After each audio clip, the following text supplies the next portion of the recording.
시청자 여러분 안녕하십니까? 헬로티비 뉴스입니다. 동두천시는 올해 핵심 주력 과제 중 하나로 소유산 확대 개발 사업을 꼽고 있습니다. 소유산 일원에 대규모 관광단지를 조성해 관광객을 유치하고 이를 통해 지역 경제 활성화를 도모한다는 계획인데요. 도시 경쟁력 약화로 인구 감소 문제를 겪고 있는 동두천시는 이 사업에 사활을 걸고 있습니다. 이재필 기자가 사업의 주요 내용 살펴봤습니다. 소유산 일원 약 50만 제곱미터의 다양한 관광시설들이 들어섭니다. 이른바 소유산 확대 개발 사업. 지역의 명산이자 관광 명소인 소유산을 활용해 생태문화 관광 인프라를 구축하는 것이 목적입니다. 소유산 확대 개발 사업의 주요 시설 위치도입니다. 소유산역을 중심으로 한편에는 숲속 야영장과 체육공원, 반려동물 테마파크 등이 들어섭니다. 이뿐 아니라 파크 골프장과 국제 스피드 스케이트장 등 문화체육시설도 계획에 담겼습니다. 특히 시는 현재 진행 중인 국제 스피드 스케이트장 유치전에서 반드시 승리해 사업의 완성도를 높인다는 방침입니다. 아마 대한체육회에서 건립한다 그러면 내일이라도 건립할 수 있는 모든 환경과 여건을 지금 다 갖춰놓고 있습니다. 현재 소유산 확대 개발 사업과 연계해서 스포츠, 레저, 향유 공간, 또 역사문화 공간, 자연 체류 및 힐링 공간 등 가족 단위로 즐길 수 있는 또 종합 레저 시설을 또 조성할 계획입니다. 소유산 확대 개발 사업의 가장 큰 목적은 관광객 유입을 통한 지역 경제 활성화. 인구 감소 문제를 겪고 있는 동두천시는 소유산 확대 개발 사업을 어려운 상황을 타개할 역전의 한 수로 꼽고 있습니다. 시는 사업 완료 시 연간 약 230만 명의 관광객이 지역을 방문할 것으로 예상하고 있습니다. 관광객 유입으로 인한 생활 인구가 늘어나면 지역 상권이 살아나서 지역 주민들에게 실질적 도움이 될 것으로 기대합니다. 인구 감소에 따른 정적인 경제 활동이 생활 인구 증가로 동두천의 새로운 지속 가능한 성장 동력을 마련하는 최고의 역할을 할 것입니다. 시는 사업 기본계획 수립 용역을 완료하고 이를 바탕으로 소유산 확대 개발 TF팀도 구성했습니다. 이제 환경 영향평가 등 4대 영향평가를 실시하고 주민 의견 수렴 과정을 거쳐 사업을 본격 추진한다는 방침입니다. 헬로티비 뉴스 이재필입니다. 양주시가 최근 라오스에서 선발된 외국인 계절 근로자 138명이 입국했다고 밝혔습니다. 양주시 외국인 계절 근로자 사업 추진 이래 단일 입국 기준으로는 역대 최다 인원으로 농번기를 앞둔 지역 농가에 큰 힘이 될 전망입니다. 이번 10차 입국을 통해 계절 근로자들은 관내 64개 농가에 배치돼 본격적인 영농 활동을 시작합니다. 포천시가 지역 내 축사 악취 문제를 해결하기 위해 본격적인 점검을 시작합니다. 포천시 축산과는 18일 금요일까지 관내 양돈 농가 60개소를 대상으로 축사 시설 점검을 실시합니다. 이번 점검은 악취 저감을 위한 시설 개선과 지속 가능한 축산업 환경 조성을 목표로 하고 있습니다. 포천시는 이번 점검 결과를 바탕으로 농가 지원책을 강화하고 지역 주민과 축산업자 간 갈등을 줄이는 데 힘쓰겠다는 계획입니다. 양주시가 외국인 계절 근로자들을 위해 통장 개설 지원 서비스를 도입했습니다. 외국인 근로자들의 급여 수령 편의 등을 위해 입국 초기 건강검진 등 필수 절차를 진행할 때 금융기관 출장 창구를 만들어 통장 개설까지 하는 건데요. 양주시는 최근 라오스와 베트남 국적 근로자 252명을 대상으로 서비스를 처음 적용했으며 앞으로 입국 예정인 근로자들에 대해서도 동일한 방식으로 운영할 방침이라고 밝혔습니다. 양주시가 정부의 지원을 받아 공공건축의 품질 향상에 나섭니다. 양주시는 최근 국토교통부의 민간 전문가 운영 지원 공모 사업에 부천, 경북 등과 함께 선정돼 최대 1억 3천만 원의 사업비를 배정받게 됐다고 밝혔습니다. 이번 공모는 총괄 건축가 활동을 지원하는 사업으로 이들은 주요 도시건축 디자인 정책과 전략 수립을 지원합니다. 일명 건축왕으로 불리는 인천 전세 사기 일당이 법정에서 혐의 사실을 부인했습니다. 인천지법 형사 17단독은 17일 사기 등의 혐의로 기소된 60대 남모 씨 등 7명에 대한 공판을 진행했습니다. 이날 남 씨 측 변호인은 피고인이 직접 피해자들과 부동산 전세 계약을 체결한 적이 없고 관련 법 위반 사항에 해당하지 않는다며 일부는 피해자 조사 없이 피고인 진술로만 채택됐기에 증거 효력이 없다고 주장했습니다. 또 다른 피고인 변호사 또한 혐의를 부인했습니다.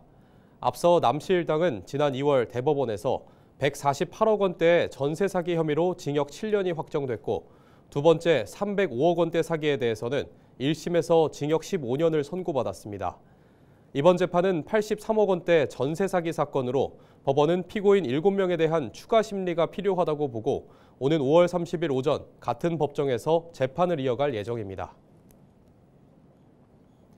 부평 캠프마켓 부지 대금 산정 방법을 놓고 소송이 진행 중인 가운데 법원이 인천의 손을 들어줬습니다.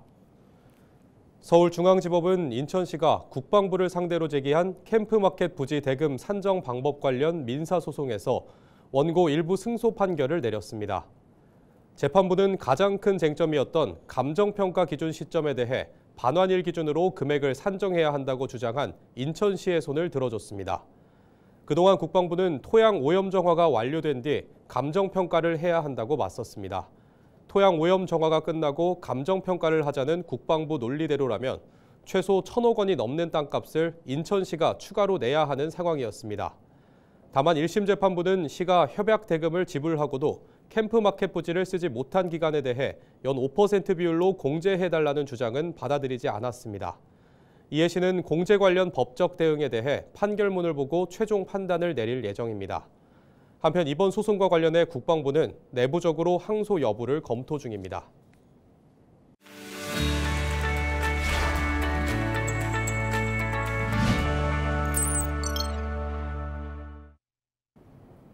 우리 지역 국회의원을 만나 국회 주요 동향과 지역 현안 사업들을 들어보는 순서 국회는 지금입니다. 오늘은 경기 부천을 김기표 더불어민주당 의원을 만나볼 차례인데요. 최근 국회 탄핵소추단 활동부터 그간의 의정 활동, 부천의 주요 지역 현안까지 함께 짚어봅니다.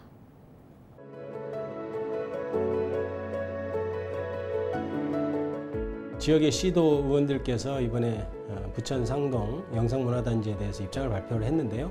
저도 사실은 뜻이 같습니다.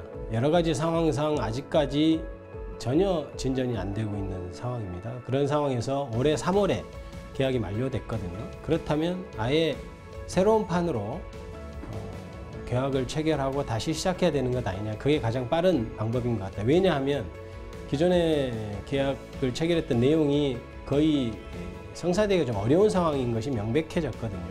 새로운 컨셉으로 내용이 진행돼야 된다. 이게 이제 첫 번째고요. 그것이 꼭 글로벌 의료 복합단지여야 되느냐에 대해서는 저는 그거에 대해서는 굉장히 개방적인 입장입니다. 글로벌 의료 복합단지가 가장 부천의 발전을 위해서 좋다고 생각해서 공약으로 내걸었지만 더 좋은 방안이 있다면 그건 얼마든지 얘기할 수 있는데, 다만 지금 현재 방안은 어렵다. 그리고 1년을 연장하는 것은 의미가 없는 시간만 버리는 일이다. 이렇게 생각하기 때문에 저도 그 뜻을 같이 한다. 이렇게 말씀드릴 수 있겠습니다.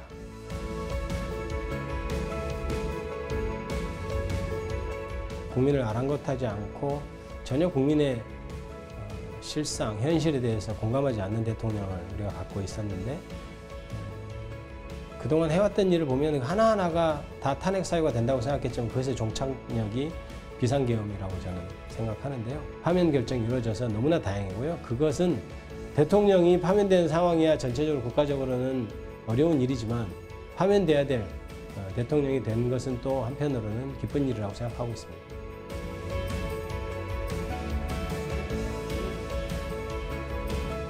윤석열 전 대통령이 질의응답하는 과정, 이런 걸 보면서 탄핵소추 의원들끼리 그런 얘기를 했죠. 야, 저 윤석열 대통령이 계속 얘기를 했으면 좋겠다. 왜냐하면 너무나 거짓말만 하고 탄핵 그 심판을 담당하는 헌법재판관님들이 윤석열 전 대통령의 어떤 사람 됨됨에 대해서 너무나 정확하게 판단할 것 같다. 저 윤석열이 말을 하면 할수록 탄핵은 파면은 더 가까워지는 것 같다. 이런 얘기를 하면서 윤석열 전 대통령이 법정에 출석한 다음에 자기가 뭐 기분이 안 좋은지 불편한지 중간에 법정에 나가버리는 일이 있고 그랬거든요. 근데 이제 불쑥 나가서 변호인들조차 당황해가지고 이렇게 그때 한덕수 총리 아마 증인심을 할 때였던 것 같은데, 그래서 나중에 뭐 변호인들이 그런 얘기를 했어요. 한덕수와 뭐 이렇게 마주하는 것은 국격을 떨어뜨리는 일이 경험한 것 자체가 국격을 떨어뜨리는 일인데 무슨 한독수와 만남으로 국격을 떨어뜨린다고 하느냐 하면서 그냥 피곤해서 나갔는데 변호인들이 나중에 핑계를 대는 말이다 이렇게 생각을 했었고 그러면서 우리는 이런 얘기했죠. 야 잠깐만 그러면 지금 경호원들이 지금 가서 있는 거야? 그러면 전화도 하게 해주고 그렇게 하면 어떡하지? 막 이런 걱정도 하고 그랬는데 모르죠. 제가 보기에는 개호, 그러니까 구치소의 개호가 정확히 이루어졌는지 이런 거에서도 의문을 제기한 그런 일들이 있었고요.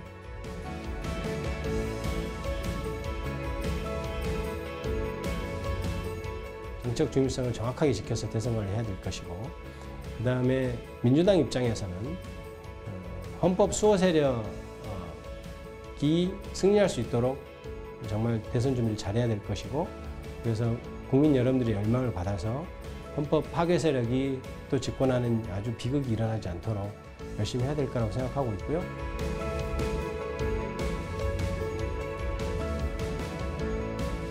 부천 지역의 발전 그리고 특히 이제 재건축 문제가 일기신도 재건축 문제도 있고 해서 국토에 가서 할 일이 많겠다 싶어서 열심히 노력했습니다. 그래서 공공주택 특별법이라든지 재건축 재개발 관련한 법안도 통과시켰고 여러 가지 지금 탄핵 전국이나 이런 사정이 생겨서 법사위로 옮겼습니다만은 저는 법사위원으로서 또 이번 탄핵 전국에서 역할을 충실히 수행하려고 노력했고요.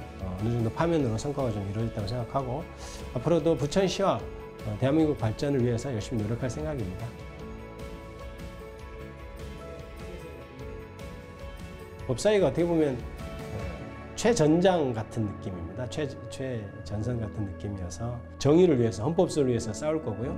대선의 승리 이것이 그 다음 목표고 그 후에 다른 정책 일정에 따라서 제 역할을 충실히 하는 그래서 부천 지역에 있는 주민들께서 아 내가 참 저 친구 잘 뽑아놨네 이런 말을 듣는 것이 제가 진짜 목표입니다. 열심히 하겠습니다.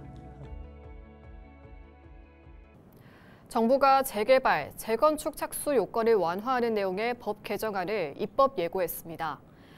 국토교통부는 재개발 정비구역 지정 요건에 무허가 건축물을 포함시키고 재건축 안전진단을 재건축 진단으로 명칭을 바꿔 사업 인가전까지 통과하면 되도록 도시정비법 시행령과 시행규칙, 재건축 진단 기준 등을 변경했습니다.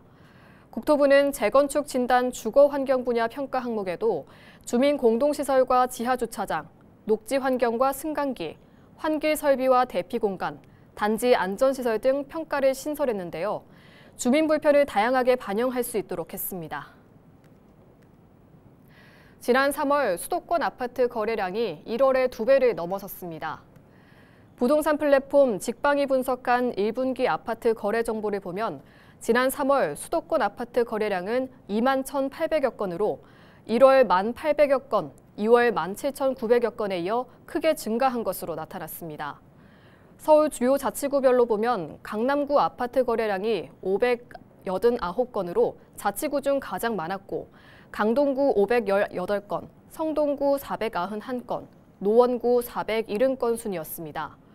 서울 자치구 중 아파트 거래량이 가장 많이 늘어난 곳은 양천구였는데요. 지난 1월 100건이었던 거래량이 3월에는 417건으로 늘어나 목동 재건축에 대한 기대감이 드러났습니다.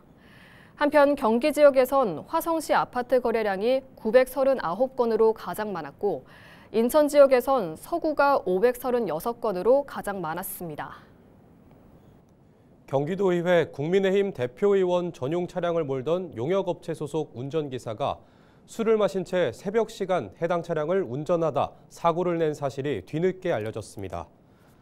경기도의회 등에 따르면 지난 13일 오전 6시 30분 안양시 만안구에서 술에 취한 상태로 도의회 국민의힘 대표의원 전용 공용 차량을 운전하던 운전기사 A씨가 상가 건물을 들이받는 사고를 냈습니다. 경기도의회는 음주 사고로 인한 피해는 A씨가 모두 배상하기로 했으며 유사한 사적 유용 사례가 있는지 조사 여부를 검토하겠다고 설명했습니다. 이상으로 뉴스를 마칩니다. 시청해주신 여러분 고맙습니다.